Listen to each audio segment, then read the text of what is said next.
This is not a pen, it's a weapon. A silent declaration of power wrapped in black resin and gold. And what you're about to discover is why the world's most powerful people refuse to sign anything without one. Right now, in a factory hidden in Hamburg, artisans are destroying thousands of dollars worth of materials. Not because of defects you could see, but because of imperfections you could feel. They're spending weeks crafting instruments that most people will never touch, using formulas they'll never reveal, following standards that would bankrupt any company chasing profit.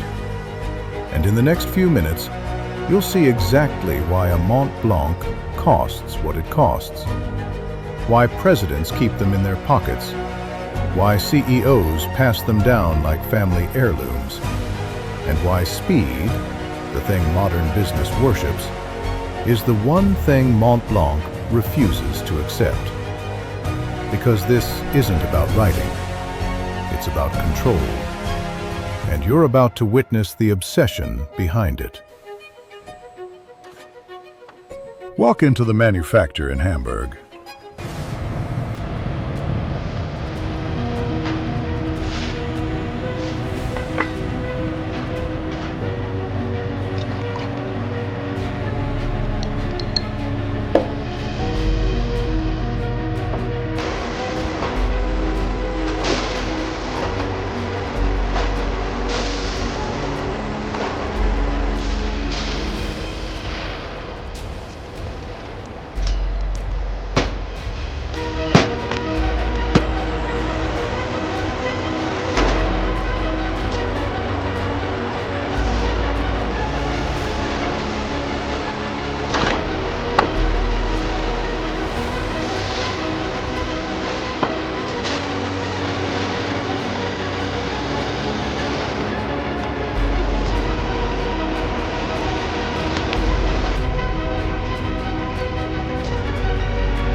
And the first thing that hits you isn't what you see, it's what you don't hear.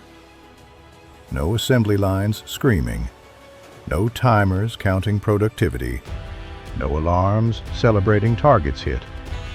Just focused hands and controlled breathing. This silence isn't accidental.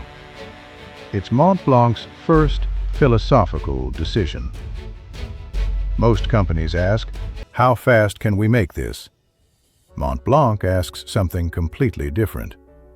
How perfect can we make this before we run out of patience? And the answer has haunted them for over a century, because their patience has no end. They survived world wars, economic collapses, technological revolutions, not because they adapted, but because they refused to change. While empires of brands crumbled trying to chase trends, Montblanc remained immovable. And that immobility became their greatest asset. What they're creating here operates on a different economic principle than everything else you own. They've accepted losing money in pursuit of something unmeasurable, and that acceptance freed them. The first phase of creation begins with something that seems simple: black resin. But that would be like calling diamond compressed carbon. Technically correct, completely insufficient. The resin used doesn't exist in any supplier catalog. It's a proprietary formula developed over decades, mixed in exact proportions, guarded like nuclear codes. Montblanc doesn't buy this material. They create it. Control every molecule, every compound, every variable that determines how light will interact with the surface.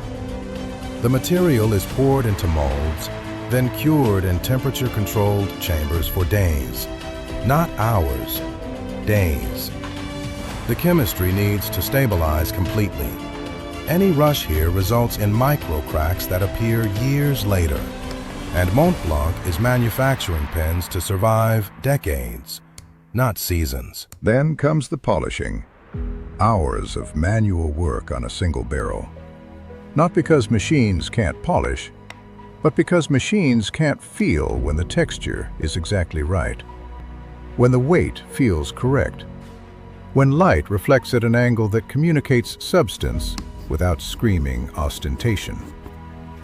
If something is wrong, even by fractions that instruments don't detect but trained hands feel, the barrel is destroyed.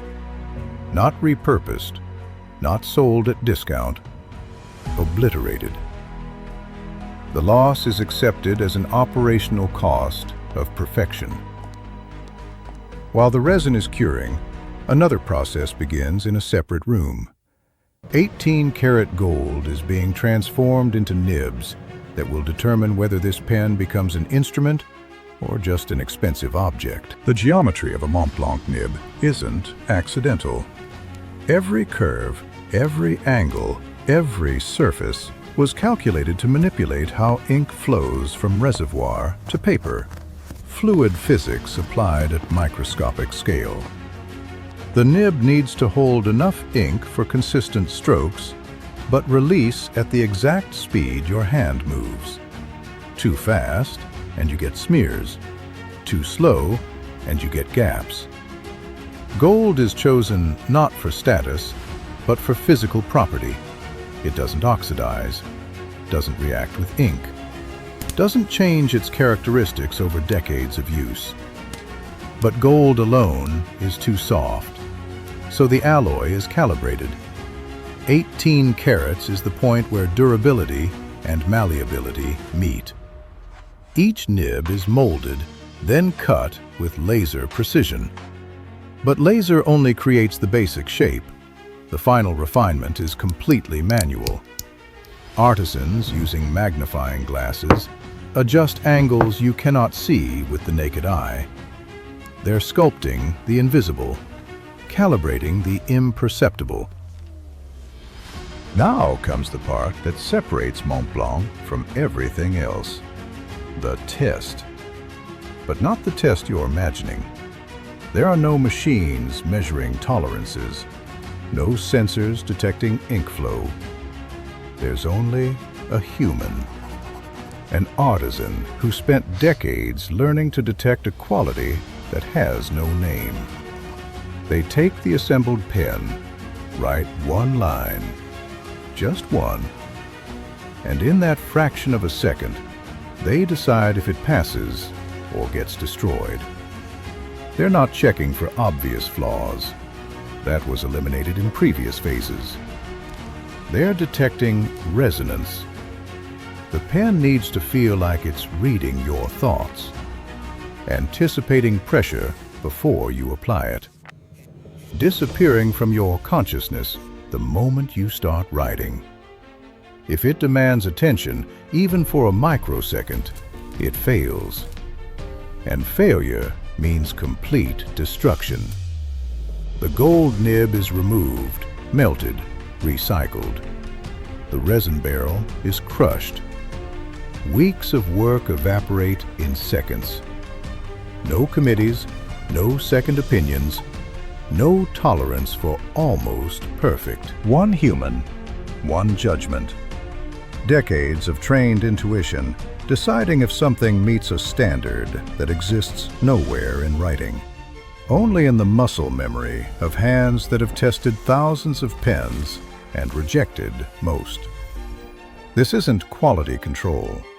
This is curation at the level of art.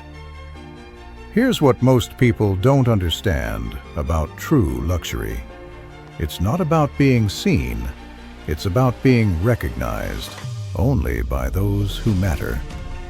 A Montblanc has no screaming logos, no diamonds catching light, just a small white star emblem on the cap.